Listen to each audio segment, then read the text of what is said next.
Ensaios de terror. Pedro Bandeira, Luiz Raul Machado, Daniel Pisa e Luiz Antônio Aguiar. Então, vamos lá. Cantos góticos, vampiros, múmias, fantasmas e outros astros da literatura do terror. Estes ensaios pertencem ao livro Os Góticos, Contos Clássicos, primeiro volume da coleção Góticos. Uma lista completa de contos da coleção vocês conseguem ver aí na tela.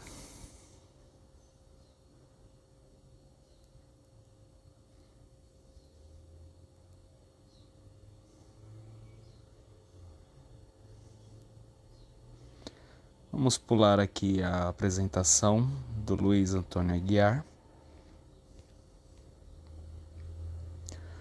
E vamos começar com Histórias para Sentir Medo, um ensaio de Pedro Bandeira. Tatiana Belinki, a escritora e dramaturga brasileira nascida na Rússia, conta que, quando pequena, dividia seus livros na estante de acordo com uma original ordem de gêneros: livros para rir, livros para chorar, livros para sentir medo, livros para... Ei, espera aí! Livros para sentir medo? Como assim? Essa grande artista tem muita razão. Todo mundo gosta de sentir medo. Como não gosta? Claro que gosta. Quer um exemplo? Dos bons? Pois aí vai. Os contos de fada ou contos maravilhosos para a infância. Por que não? Eles são delicadinhos, infantizinhos, boboquinhas. São nada. Todos eles são assustadores, e nenhum deles passaria incólume pelo crivo do famigerado politicamente correto. E não estou falando dos anõezinhos da Branca de Neve, não, cuja denominação seria repudiada pela ótica dos patrulheiros da literatura. Já pensou que graça seria uma história com o título A Pálida Eurocaucasiana e os 7 verticalmente prejudicadinhos? Nada disso. Estou falando dos vilões, dos personagens assustadores, violentos, dos ogros, dos gigantes, criados mais para destruir árvores do que para ajudar os baixinhos a pegar maçãs nos galhos mais altos. Estou falando das bruxas devoradoras de crianças, dos inúmeros personagens criados para aterrorizar as criancinhas no colo das mamães e das vovós na hora de dormir. Qualquer criança, naturalmente, treme de medo ao ouvir a história do João e da Maria, abandonados pelos próprios pais numa floresta para morrerem de fome ou serem devorados pelos lobos. Como o lobo de Chapeuzinho e os 3 porquinhos, não havia sido escalado para a história. O que aparece é uma bruxa, dono de uma casa construída com tijolos de marzipan, telhas de barras de chocolate, venezianas de açúcar, candy e tudo coberto por confeitos, chantilly e sorvete que não derrete sob o calor do sol, ficando à espera das línguas gulosas das crianças que porventura apareçam por ali depois de terem sido descartadas por pais abandonados de filhos. E daí a bruxa captura os 2 irmãos, faz de Maria sua empregadinha e enjaula João, obrigando o menino a construir pilhas de doces, rebuçados, chocolates e salgadinhos de pacote, mais ou menos como aconselham os publicitários nos anúncios da TV, de modo a deixá-lo obeso para ser finalmente devorado pela bruxa, que não tem problemas de colesterol. Mas a bruxa, além de malvada, é míope, e João engana fazendo-a apalpar um rabo de rato em vez de seu dedo, de modo que a danada fique pensando que o menino ainda não estaria no ponto de virar bacon em fatias para ser consumido com ovos fritos no breakfast da dona da casa. Depois de algumas peripécias, o casal de irmãos consegue reverter a situação, e a bruxa acaba cozida num enorme caldeirão, configurando o que se chama de final feliz. Muito bem, ao ouvir um relato tão macabro, a criança gela de pavor, mas estranhamente no dia seguinte pede à sádica contadora de histórias: Mãe, conta de novo a história do Joãozinho e da Maria. Mas como? Se ela ficou aterrada de pavor, por que deseja ouvir de novo a mesma história? Aí está, porque é gostoso sentir medo, principalmente quando se está no colo quentinho da mamãe e se utiliza a história como catarse para o medo primal de qualquer criança, tendo a possibilidade de um dia perder seu papai e sua mamãe. Esse pesadelo somente se transforma em sonho dourado mais tarde na adolescência, quando o papai não empresta a chave do carro e a mamãe exige que a gente chegue em casa antes da meia-noite. Por quê? Influência da Cinderela? É. Talvez o papai não ficasse muito feliz se seu carro, que ainda não está pago, se transformasse numa abóbora.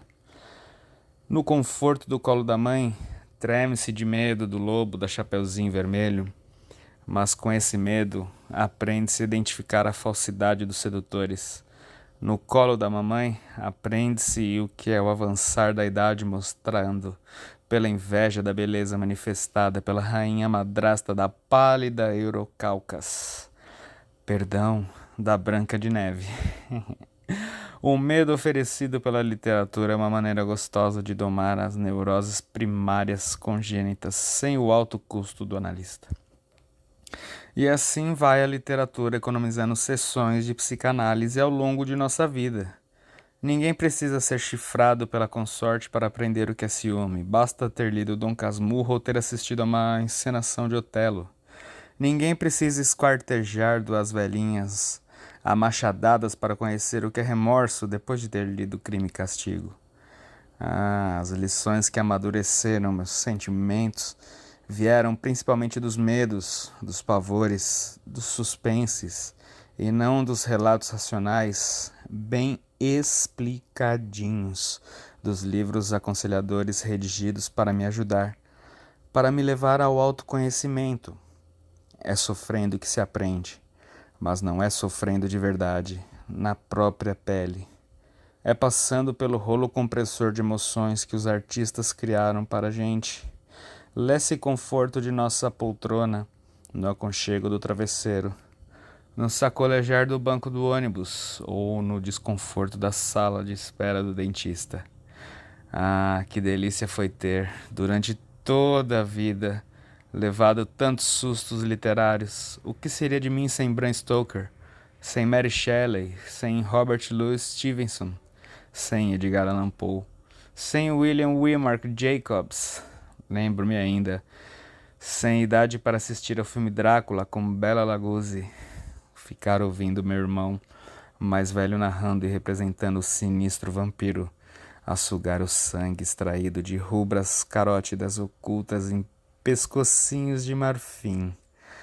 Tudo rematado pelo final macabro em que o mocinho da fita crava uma estaca no peito do Lugosi adormecido.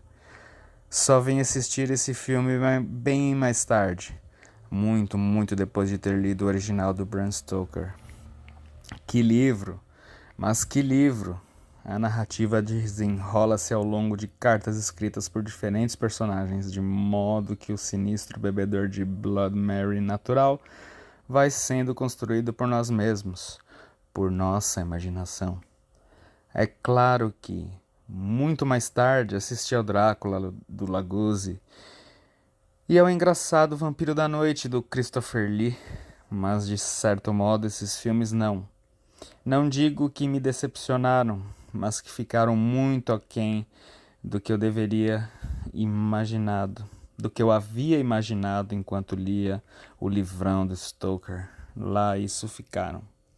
Eu adoro cinema, sou fã do Vincent Price, do Peter Cushing, do Christopher Lee, do Bela Lugosi, do Peter Lorre, do Boris Karloff, de tantos outros, mas dentro de mim o talento desses grandes atores não conseguiu corresponder à imagem aterradora que eu havia concebido, enquanto tomava contato com esses fabulosos monstros, lendo as descrições e ou sugestões representadas por seus criadores.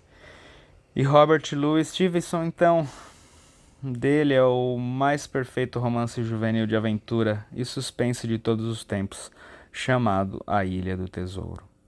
Um enredo que se assemelha a um elástico esticado no ponto certo. Se o esticarmos um pouco mais, ele se partirá. Se relaxarmos, ele se afrouxará. Um primor, uma aula de criação literária. E que vilão, Long John Silver. Que pirata, assustador e charmoso ao mesmo tempo. Mas como o assunto são histórias de terror, deste escocês é também a obra-prima intitulada O Médico e o Monstro. Depois de ter tremido com essa ideia genial, passei a vida inteira tentando encarnar o Dr. Jekyll e abafar o Mr. Hyde, que eu sei que mora dentro de mim. O escocês fez-nos ficar apavorado com nossa própria identidade, fez-nos temer nossas próprias entranhas. E o Edgar Allan Poe, tenho certeza de que em alguns dos meus textos sempre está presente alguma colaboração desse americano. Como se pode assustar alguém com um bom texto sem beber na fonte de Poe? O Coração Denunciador é um conto que confessei ter originado o meu livro Um Crime Mais Que Perfeito. Sim, confesso eu que os monstros que criam já me haviam gostosamente invadido pela arte de outros escritores. Como foi bom ter sentido tanto medo. Como isso tudo me ajudou a exorcizar meus próprios fantasmas, a compreender meus próprios instintos, a conhecer os abismos do meu ser. Como é gostoso sentir medo desses deliciosos monstros da literatura. Ah, um monstro construído com pedaços de cadáver pelo Dr. Frankenstein, criação genial da inglesinha Mary Shelley. Que doçura de monstro eu imaginei ao ler esse livro. Que vítima ele se transformou aos meus olhos. Como eu torci para que ele pudesse se livrar daqueles que os queriam destruir. Porque ele parecer monstruoso, disforme, abrutalhado. Essa história entranhou-se no meu ser, a ponto de mais tarde, depois de me tornar escritor, eu ver meus personagens ganhar vida própria, fugir do meu poder, do meu controle, penetrar a imaginação de milhares de leitores e deixar de me pertencer, tomando diferentes formas, diferentes características, de acordo com cada imaginação, dentro da qual eles passaram a habitar. De certo modo, todo escritor é um Dr. Frankenstein, não é? Ah, como é gostoso criar para divertir as pessoas. É como gerar vidas incompletas que precisam de outros cérebros, de outras maneiras de sentir, de pensar, para assumir diferentes formas, aspectos diversos, até com intenções diferentes das que eu havia originalmente planejado. E por fim, completar-se através do trabalho criativo que é a leitura de um livro. Como eu me divirto com a correspondência ou e-mails recebidos de leitores que falam de aspectos de algum personagem meu com os quais eu jamais havia sequer sonhado. Todo leitor é parceiro do escritor, porque ler é uma forma de criar. Autor e obra. Bom, Pedro Bandeira é o autor de livros para crianças e jovens mais vendidos no Brasil. 25 milhões de exemplares até o momento. Ganhou diversos prêmios nacionais por sua obra, além de ser um dos escritores mais populares e mais queridos de seu público. Vamos ler agora O Fascínio do Medo, um ensaio de Luiz Raul Machado. Desde que escutamos ou lemos nossa primeira história de fantasmas, buscamos sempre repetir aquela gostosa sensação de ameaça, perturbação, incerteza. O fascínio do medo dá origem à atração pelas histórias de terror, na segurança do livro da viagem apenas da imaginação. Qual o caminho percorrido por esse leitor? Como se dá o contato com essas obras tão relidas por gerações e gerações? O mais provável é que o começo tenha sido uma boa adaptação.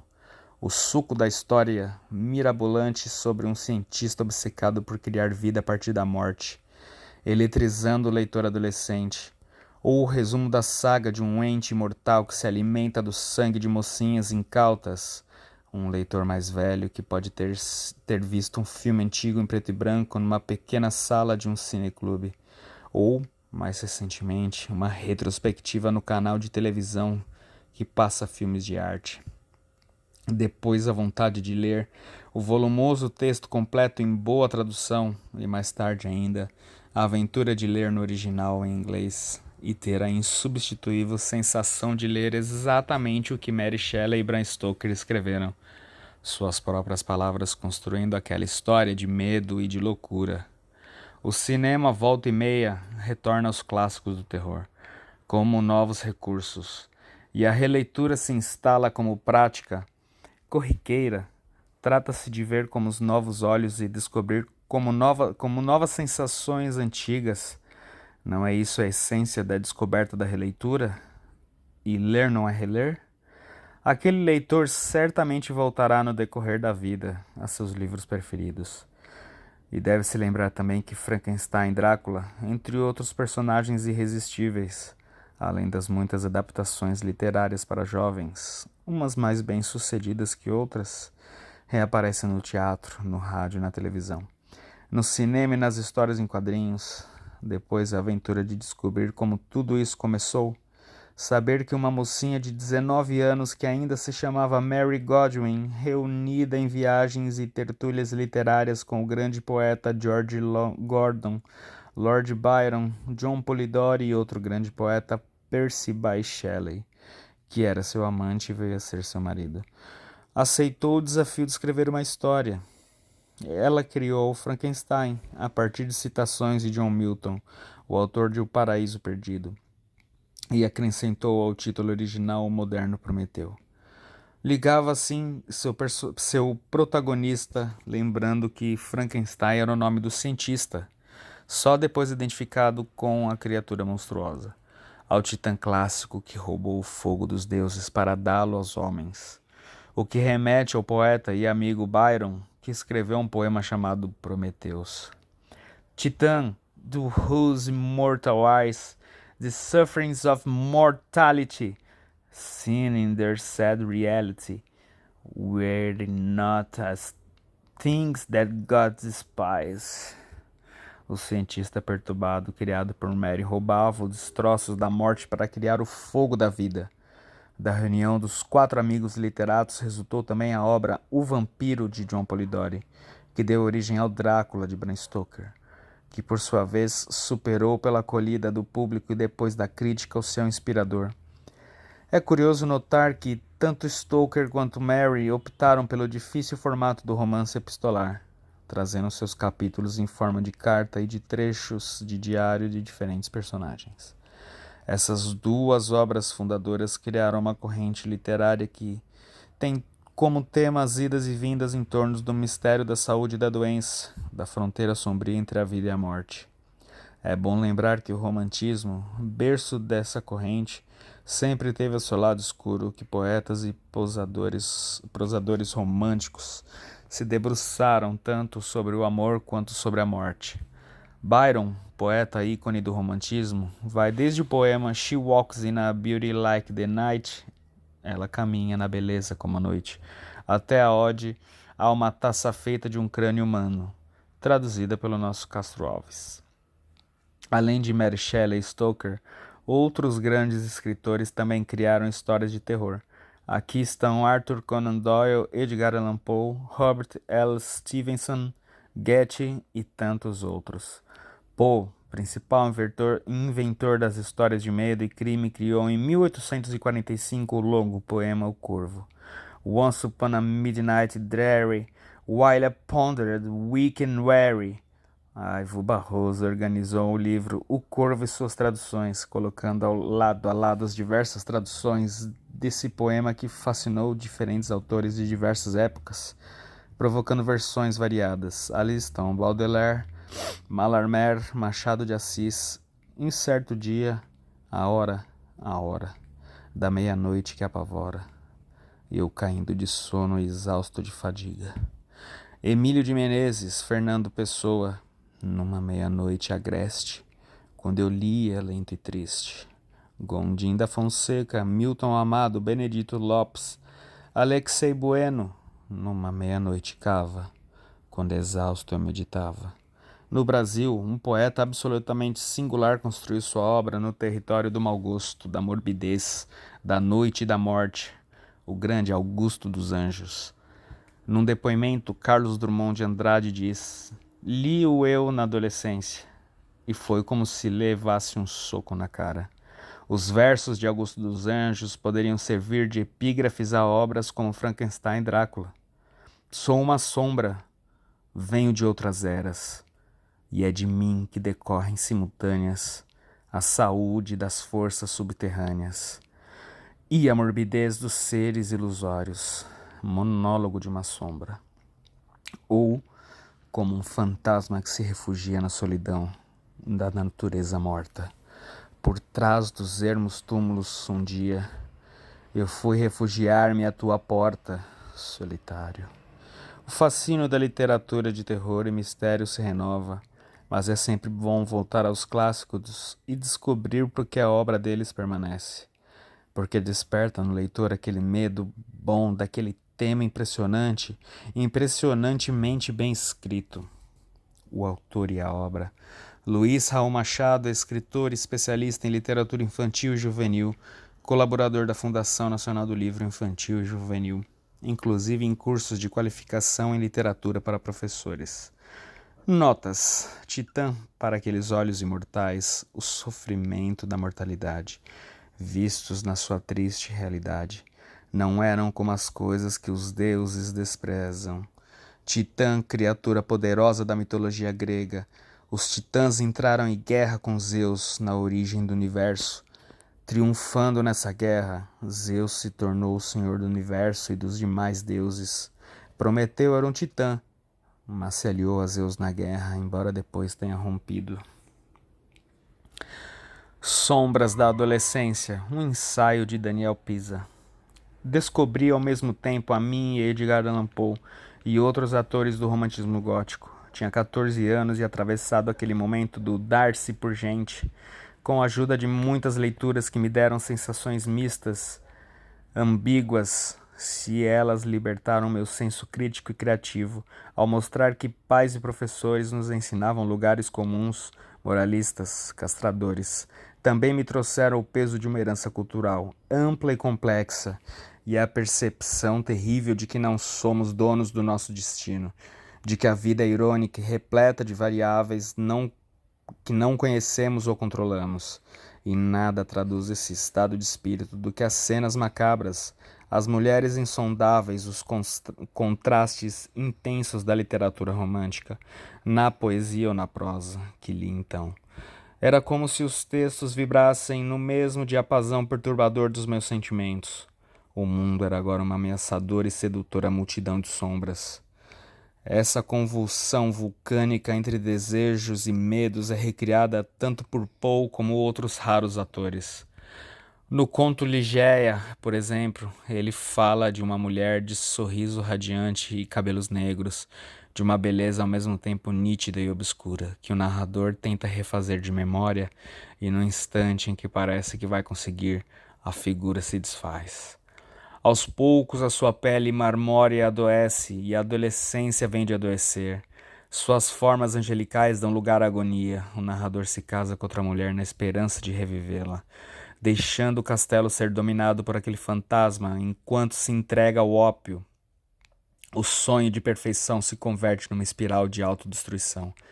É como no relato de Arthur Gordon Pym, em que o marinheiro naufraga em seu próprio delírio missionário. Como só o abismo desafia, ele não pode senão ser vítima da própria fantasia.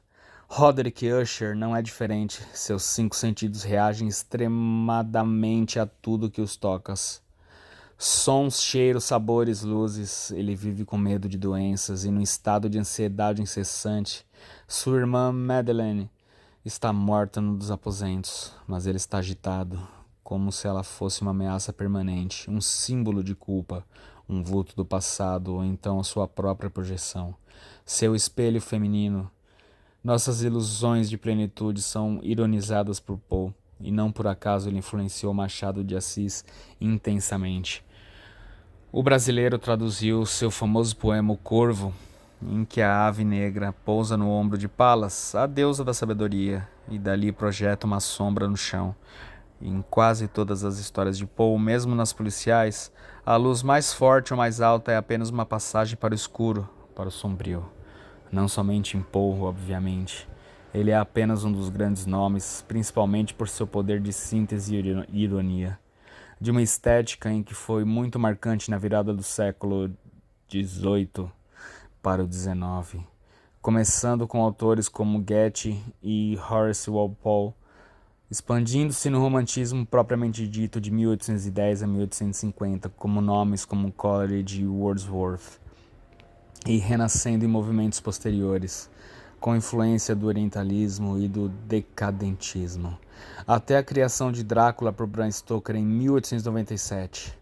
No Brasil tivemos praticantes do gótico ou do macabro no romântico Álvares de Azevedo, em suas Noites na Taverna, por exemplo, e no pós-romântico Augusto dos Anjos, que dizia num verso ser filho do carbono e do amoníaco, já com pitadas modernas de autoironia. Não me esqueço do efeito da literatura dos poetas românticos, sobretudo os ingleses e franceses, no mesmo período em que li os contos de Poe. As pessoas costumam achar que uma pessoa romântica é data de arroubos emotivos, paixões retóricas, mas as obras de arte do período são muito mais do que isso. Antes de mais nada, há como em Poe uma consciência de que a busca do Éden terreno, da Xanadu sensorial, é uma busca, não um achado, e é cheia de adversidades. Além disso, não há uma separação nítida entre as sensações de esperança e desespero, de glória e frustrações. Não se trata apenas de variar entre a sublime excitação e a trágica decepção, mas de ver que uma só existe em função da outra. Os grandes românticos, como o Baudelaire e Keats, não nos prometem utopias, êxtases permanentes. Ao contrário, mostram nossas hipocrisias e ruínas. Quando se lê o poema de Byron, há uma taça feita de um crânio humano, isso fica evidente. O crânio transformado em taça de vinho é um lembrete de que a vida passa depressa e fugir das tentações não adianta. E há também um alerta de que há tanto mal, tanta dor na vida, a podridão do lodo, da qual a alegria só pode nos aliviar temporariamente. Há, por sinal, um componente romântico em que muitas vezes é esquecido, a crítica, a religiosidade, no sentido de que esses artistas queiram combater o purismo, a repressão aos instintos em nome da paz pós-morte. Para meus anseios de adolescente, esse era um chamado vital, um apelo ao atrevimento, uma defesa de uma vida mais desprendida e experimental, mesmo programada pelos outros ou por mim mesmo. Esse chamado, por sinal, estava em perfeita sintonia com as canções que ouvíamos nos anos 1980, de astros pop, e sim, românticos como Renato Russo e Cazuza. Tampouco é à toa que no início desse século XXI, o romantismo tem reaparecido em versões mais carnais e menos espirituais, como vampiros, esoterismos e cisnes negros adaptados à vida contemporânea. Livros, filmes e canções continuam a trabalhar com imagens, personagens e narrativas herdados do romantismo gótico. Assim, no episódio de uma série de TV sobre ciência de vanguarda, Fringe, vemos a história de um homem apaixonado por uma bailarina que morreu e cujo corpo ele tenta reconstruir, recuperando os órgãos doados e lhe dando uma carga elétrica para voltar a viver, tal como fez Dr. Frankenstein de Mary Shelley. O elan vital não é apenas uma energia que flui por nosso organismo, como se acreditava 200 anos atrás, mas a curiosidade de experimentar o que não conhecemos está sem dúvida inscrita em nosso circuito cerebral. Adolescentes, afinal, continuam sonhando, sem saber tudo e amar plenamente, embora nunca deixado de temer que isso seja impossível. Há uma contradição em seus sentimentos, e essa mesma contradição os alimenta, da animação mais acelerada à melancolia quase paralisante. Nunca mais sentimos nem o ânimo nem o tédio que sentíamos quando adolescentes. Aprendemos a administrar essas oscilações, a moderá-las, e costumo usar verbos como administrar e moderar para lembrar como isso pode ser enganoso e como também a tal maturidade pode ser ilusória. Agimos como se tivéssemos superado aquela fase, mas basta investigar um pouco o nosso interior para redescobrir ansiedades, sem falar nas saudades daqueles frisson de que ter um mundo pela frente. Aceitamos a rotina ou até criamos uma para fingir que escapamos da rotina. A urgência de aventura, a vontade de expandir horizontes, porém continuam em nós. Eis porque a literatura que esse volume encerra é eterna. O autor e obra. Daniel Pisa é jornalista de O Estado de São Paulo, tradutor e autor de diversos livros como Mistério da Literatura e Machado de Assis, um gênio brasileiro. O Terror diz até breve, ensaio de Luiz Antônio Aguiar. Os subterrâneos do castelo eram escavados numa intrincada sequência de celas. Um perturbador silêncio reinava naquele antro debaixo da terra, à exceção de uma outra lufada de vento fechando as portas de que ela havia atravessado, as quais, friccionando suas dobradiças enferrujadas, espalhavam ecos por todo aquele labirinto das trevas. O Castelo de Otranto, uma história gótica de Horace Walpole, 1764. Atualmente, o significado mais conhecido e consequentemente utilizado da palavra gótico refere-se à literatura sugerida a partir do final do século XVIII, que tinha como tema central o terror. Monstros famosos como Drácula e Frankenstein fizeram sua estreia no gênero, e seus descendentes, sejam vampiros ou mortos-vivos, são hoje astros da literatura, do cinema, da TV e das demais mídias de cultura pop. Os vampiros podem ter se tornado galãs atualmente, e os mortos-vivos, aqueles que a insensatez humana roubou do túmulo, podem ter virado hordas famintas, privadas de racionalidade, ceifando vidas como uma praga de insetos, devastando o trigal. No entanto, uns e outros têm uma origem nobre na literatura e pertencem a uma linhagem que remonta a um terror misterioso, enigmático. Nem o susto instantâneo e breve, nem lendas urbanas, nem fenômenos restritos às sexta-feiras 13. Uma vertigem que nos leva a enxergar recantos e cavidades ocultos do espírito humano, um espelho no qual ninguém gostaria de se mirar e nele descobrir o seu reflexo. Em literatura, nada nasce de chocadeira. Cada obra é gerada por contexto e acúmulo, numa teia de transmissão em que prevalece a intervenção criativa do ser humano, a praxe humana. Isso porque, antes de ser escritor, um indivíduo necessariamente terá sido e continua sendo um leitor. Foi em suas incursões e aventuras na prateleira de uma biblioteca, ou onde quer que tenha percorrido e percorra os reinos literários, que o leitor formou seu gosto e sua identificação com determinadas histórias, que passaram a ser suas de estimação, matéria-prima que o leitor desenvolverá com a sua própria imaginação. E é assim que vira escritor. Portanto, quando se fala aqui em linhagem literária, isso se refere ao legado que um escritor e sua obra inserem no patrimônio cultural da humanidade, passando aos leitores, alguns dos quais se tornarão escritores justamente atualizando esse legado. Tudo transita, enfim, pelo dom dos seres humanos de ler, imaginar, transportar-se, escrever-se. Para transmitir esse transporte de leitores, nascem escritores, que geram obras, que são lidas, e assim sempre e sempre. Daí o que vamos fazer nesse ensaio é uma breve arqueologia do gótico, que aliás não somente ganha uma vez mais público nos espaços de cultura de massas, mas desde os anos 1970 mais estudos também e reflexões nas universidades e centros de produção de conhecimento especializado. Góticos vem de godos, povo que se originou, segundo algumas fontes, junto às fronteiras do Império Romano, na altura do Mar Negro ou do Báltico, em que a partir dos séculos III e IV depois de Cristo começou a atormentar os romanos com constantes invasões. Destacavam-se dos demais povos chamados bárbaros, fora da cultura romana, por usar espadas curtas e escudos redondos e pela obediência a seus reis, que seguiam como soldados para os combates. A palavra gótico vem do latim góticus e quer dizer relativo aos godos, mas nossos góticos Drácula, Sr. Hyde e mesmo a família Usher têm algo a ver com aqueles góticos tão antigos? Não. Entretanto, esses ilustres pavores têm sim a ver com a arquitetura gótica, o estilo caracterizado de grandes catedrais, castelos e mansões construídos na Europa medieval a partir do século XII. e até mais ou menos o século XVI.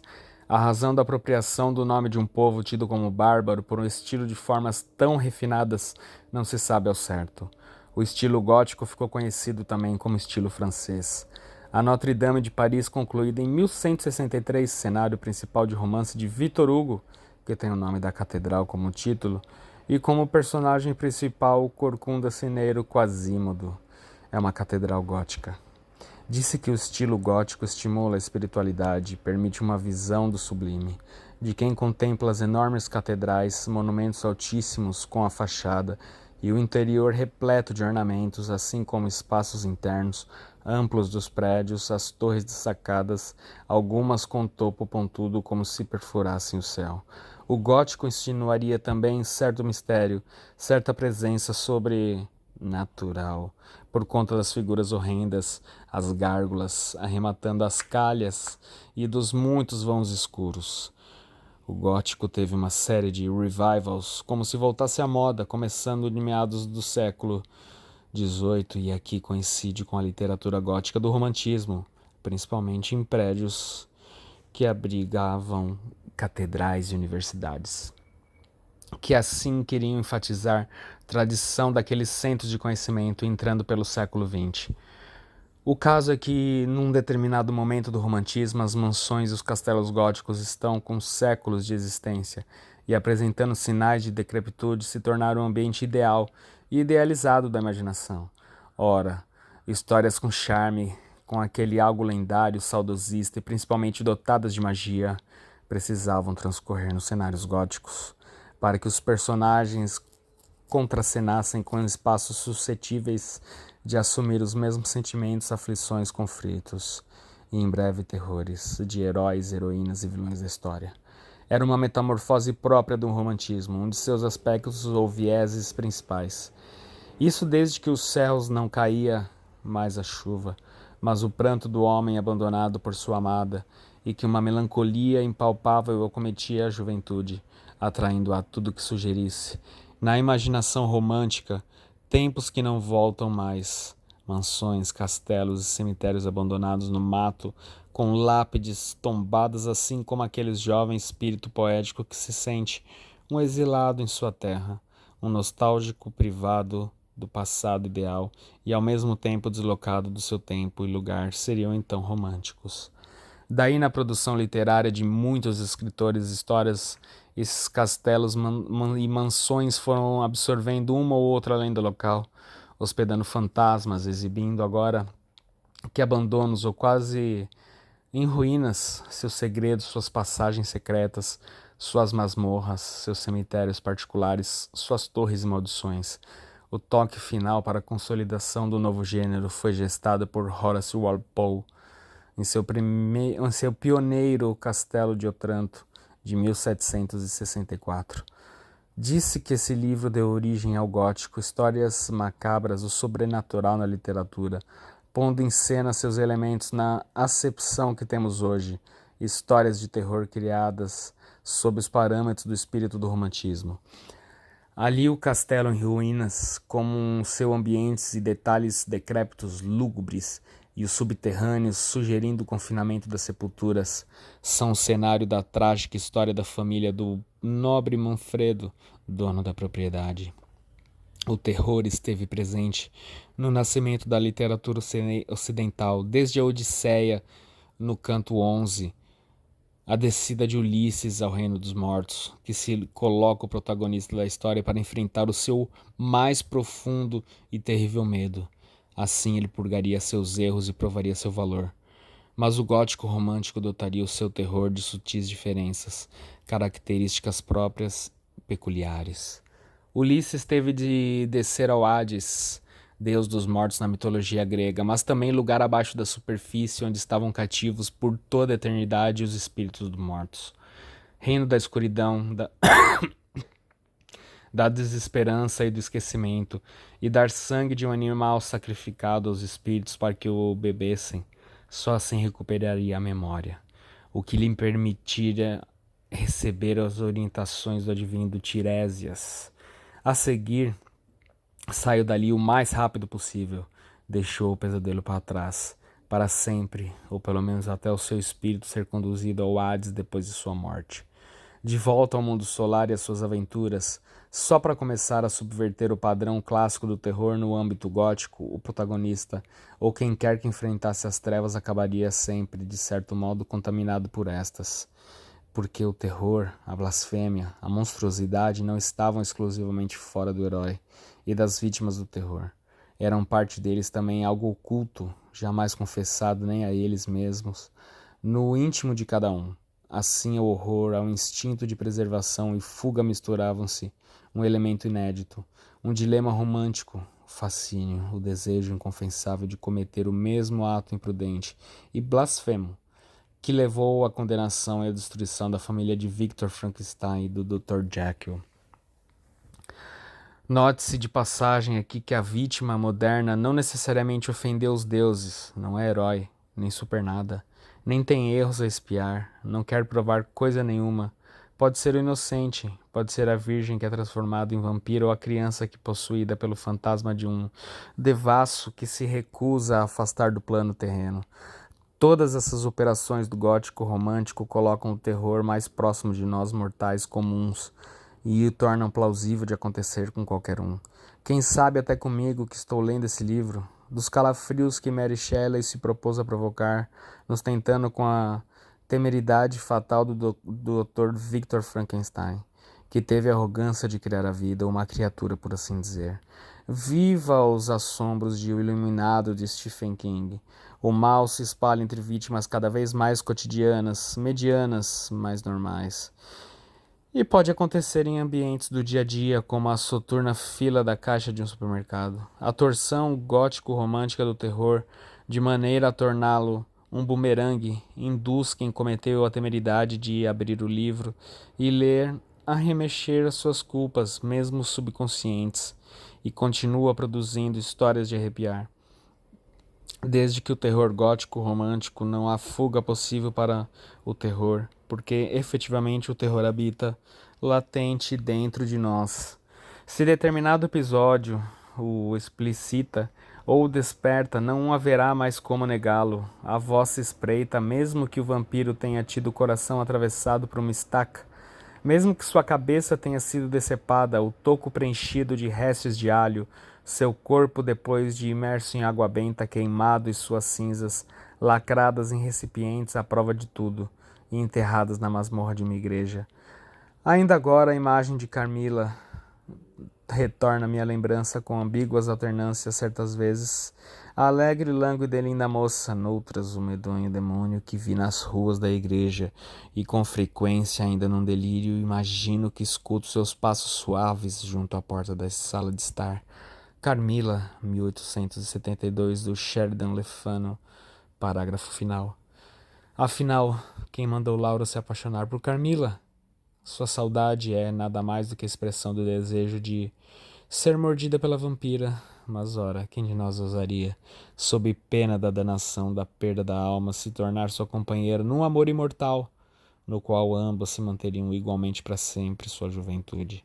Outro momento histórico da literatura gótica romântica tem como data de 1816 e como ambiente as bucólicas margens de um lago perto de Genebra, na Suíça. Ali estavam o casal Shelley, Mary e Percy, famoso poeta, o mais famoso ainda Lord Byron, uma das inspirações do romantismo de todo o Ocidente, e o médico John Polidori. Graças a uma brincadeira, um torneio para ver quem escreveria a melhor história de fantasmas, dali saíram duas obras antológicas, Frankenstein, ou O Moderno Prometeu, de Mary Shelley, publicado pela primeira vez em 1818, e O Vampiro, de John Polidori, publicado pela primeira vez em 1819. A primeira grande travessura de Frankenstein, um monstro criado em pedaços de cadáver revivido por meio de corrente elétrica, foi roubar o nome de seu criador. Frankenstein, criado por Mary Shelley, era o jovem cientista Victor Frankenstein, que se candidatata ao título do moderno Prometeu por ter se atrevido a roubar dos deuses o poder de dar vida ao não vivo. Seu castigo é a tragédia, como no Prometeu da mitologia grega, que rouba o fogo de Zeus e entrega ao ser humano. Numa metáfora da inteligência, do conhecimento, do poder ou dom de criar, daí em diante estará estabelecido na literatura gótica que todo aquele que se meter a criador será destruído, e na maioria dos casos para acentuar a ironia por sua própria criatura. Já no caso de Polidori, trata-se do personagem mais característico do gênero, o vampiro. Houve diversos vampiros na literatura bem anteriores a Lord Ruthven. No entanto, esse é o primeiro na literatura inglesa. Muito mais importante é o primeiro na literatura como um todo, o ser guarnecido de determinadas características marcantes do vampiro gótico. Para começar, a sua extraordinária capacidade de sedução. Ruthven transita à vontade na melhor sociedade, assim como fará Drácula de Bram Stoker. Há em ambos até mesmo uma sensualidade que no Drácula, entretanto, cessa quando ele ataca. Aí é o próprio inumano, nem bom nem mal, mas uma criatura de outra espécie para a qual somos simplesmente sacos que mantêm o sangue quente circulando. Drácula, um tanto diferente de Ruthven, que também tira prazer de corromper as suas vítimas, não sente ódio por suas presas. Para ele são meramente alimento. Se bem que no caso de Mina Harker a história tenha sido um tanto diferente. Drácula a queria, também de algum modo não alimentício, já que ela relembrou vagamente o tempo que um vampiro mor fora humano. Mas apenas vagamente. Ele já pouco tem a ver com essa fase de seu passado. Polidori e depois de Sheridan Le Fanu com Carmilla estão fortalecendo a linhagem que terá seu clímax com a criação de Stoker.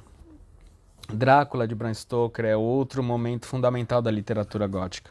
O Conde não é somente o seu expoente como personagem, mas também um dos maiores personagens já criados pela literatura. Afinal, é preciso muita arte e genialidade mesmo para compor um personagem tão diferente de um ser humano com outra natureza, e ao mesmo tempo tão semelhante a ponto de emitir sua empatia mágica chamada fascínio. Há momentos em que Drácula, que paira no ar, o desejo pela mordida, na jugular aplicada por aquela criatura irresistível. Além disso, deve-se ressaltar a belíssima composição literária que é esse romance. A narrativa alterna com a mão segura momentos de morbidade lenta com a alta tensão, compõe cenários extraordinários de que fazem a imaginação disparar. E além do próprio Drácula, personagens impagáveis como o caçador de vampiros, o cientista holandês Abraham van Helsing, Wilhelmina Mina Harker, a quem Drácula persegue, e Renfield, o paciente do hospício que come insetos, servo do vampiro. Mencione-se ainda as noivas de Drácula, implacáveis, predadoras, combinando lascívia e sede voraz, e o castelo de Drácula na Transilvânia, arquitetado no mais lúgubre e ameaçador estilo gótico. Já em Londres, as ruas sem iluminação, os bairros miseráveis e a permanente neblina noturna são os ingredientes de cenário e transporte para outra novela básica da literatura gótica. O Estranho Caso do Dr. Jekyll e a do Sr. Hyde, em 1886, mais conhecido como Médico e Monstro. E aqui não se trata de danação da alma nem de blasfêmias contra o sagrado, mas na interrupção do lado bestial do ser humano. Mesmo na cidade que se considera a mais civilizada do mundo, Robert Louis Stevenson, autor escocês, deita ironia na mentalidade moralista, rígida típica dos tempos da Rainha Vitória. Dr. Jekyll inventa uma fórmula que o transforma no Sr. Hyde. De respeitável médico da melhor sociedade londrina, ele se metamorfoseia num homem brutal, que não se deixa limitar por nenhum dos escrúpulos ou inibições do seu criador. No entanto, Hyde, o monstro, não é um outro. O médico e o monstro são o mesmo homem. Uma metáfora que desmascara a metáfora gótica, uma metáfora da metáfora. Ou seja, se o gótico sugere o monstro como algo ligado à sua vítima, e esse algo provoca na vítima a atração pelo monstro, aqui Jekyll vive o excruciante dilema de consciência de saber que também é o monstro. E tudo o que isso implica, esse é o seu grande segredo. Hyde também sabe que é Jekyll, embora sem dar importância filosófica ao assunto, odeia-o, mas somente porque o médico pode eliminar a possibilidade de um monstro vir à tona. Basta não tomar a sua fórmula da transformação. Hyde é um predador, mas Jekyll, o civilizado, não consegue se privar dele. É quase um vício terminal. Além do mais, Hyde, apesar de ser chamado de monstro, não o é de fato. Não como um Drácula, um não-humano, mas sim no sentido de que sua bestialidade causa horror aos civilizados, como se ele fosse um monstro. E quem é a vítima do monstro no caso? O Dr. Jekyll? Em certos aspectos, as relações, conexões entre ambos os personagens são mais complexas, indistintas e mesmo de ordem diferente daquelas estabelecidas pelo gótico de até então. Stevenson assim coloca para a ficção gótico-romântica novas possibilidades, inclusive no campo social e dos costumes, outra das feições diletas do romantismo do século XIX. Enquanto isso, nos Estados Unidos, na década de 1830, faz a sua estreia um escritor que há de viver bem pouco, apenas 40 anos, e é o responsável, entre muitas artes, por outra torção fundamental na história de terror. Como consequência, até hoje em dia, trata-se de Edgar Allan Poe. Em suas histórias, a loucura, o delírio e o sobrenatural competem de tal maneira que nunca poderemos ter certeza se o narrador está nos contando esta realmente acontecendo diante dos olhos dele. Quase todos seus contos, Poe jamais escreveu romances, tem um personagem que acumula papéis. É ao mesmo tempo protagonista, a principal e única testemunha do fenômeno. É o indivíduo perseguido, aquele sobre quem as nações fazem desabar o poder de outro mundo. Ou seja, enquanto Frankenstein, Hyde e Drácula são compartilhados por um conjunto de personagens, o horror de Poe dirige-se contra esse narrador solitário, que ainda por cima tem de lutar contra a incredulidade dos demais e a sua própria. O coração do homem assassinado o está denunciando, lá da tumba improvisada onde o assassino o ocultou. Debaixo do assoalho? Ou será que seu sentimento de culpa? O gato negro realmente tinha poderes maléficos e tramava contra seu dono, ou seria novamente a loucura do homem a escutar os miados do gato martirizado? O que é razoável de bom senso simplesmente se pulveriza quando o terror se transforma em pânico, em descontrole, levando a vítima, a mesma que nos conduz através da história, como o alpinista guia, aquele que segue à frente com a corda que nos reboca amarrada à cintura, tentando nos fazer acreditar no que nos conta a despencar no abismo, numa situação dessas em que confiar.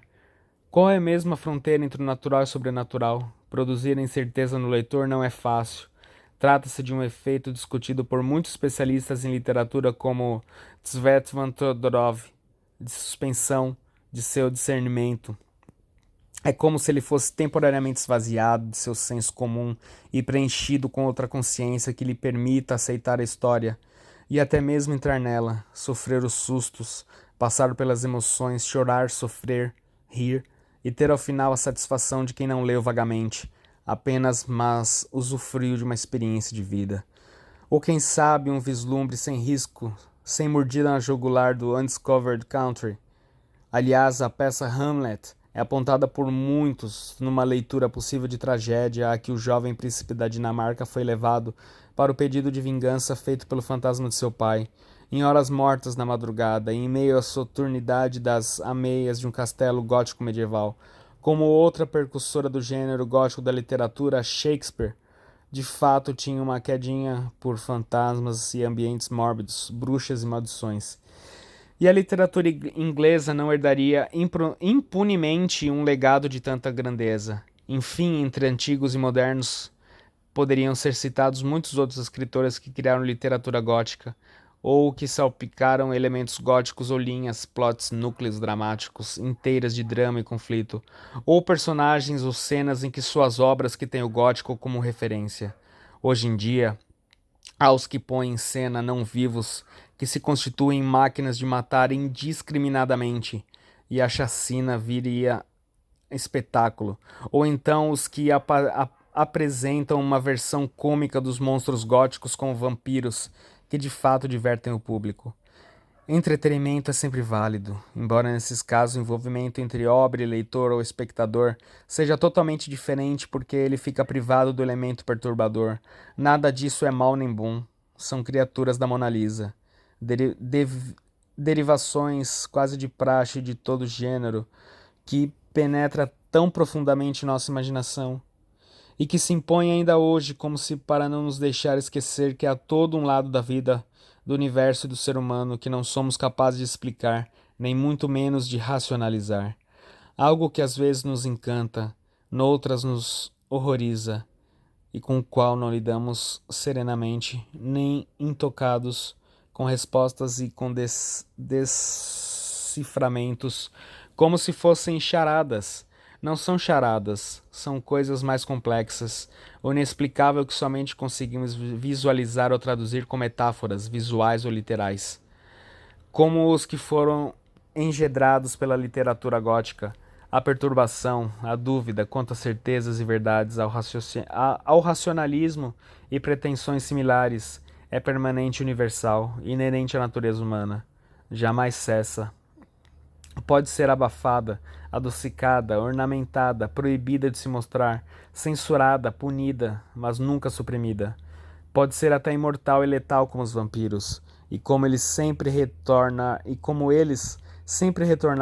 quando não eles próprios, fluindo do corpo daqueles que cravaram seus caninos, no caso os leitores. O autor e obra, Luiz Antônio Aguiar, é um organizador dessa antologia. É um escritor mestre em literatura brasileira pela PUC do Rio de Janeiro, com uma dissertação sobre leitura de literatura na cultura de massas. Ora, direis ouvir leitores. É membro do Movimento Brasil Literário e da Associação de Escritores e Ilustradores de Literatura Infantil e Juvenil, ministra as cadeiras Vida e Obra de Ana Maria Machado e Literatura Brasileira, no curso de qualificação de professores de sala de leitura em literatura na parceria entre a Secretaria Municipal da Educação e a Fundação Nacional da Literatura Infanto-Juvenil do Rio de Janeiro. É sócio da Velho Libre, consultoria editorial na editora Melhoramentos, publicou Hans Tandem, Aventuras no Brasil, Frei Liberdade, a história de Frei Caneca e da Confederação do Equador, Canudos, Santos e Guerreiros em Luta no Sertão, Sonhos em Amarelo.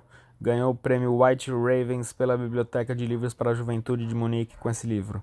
A Vontade dos Cometas e toda uma série de adaptações clássicas da literatura. Sucesso no Brasil, em vários países da América Latina e na comunidade hispânica nos Estados Unidos. Bom, galera, ficamos por aqui. Esse foi o nosso primeiro audiolivro. Espero que vocês tenham gostado. Se liguem nos próximos.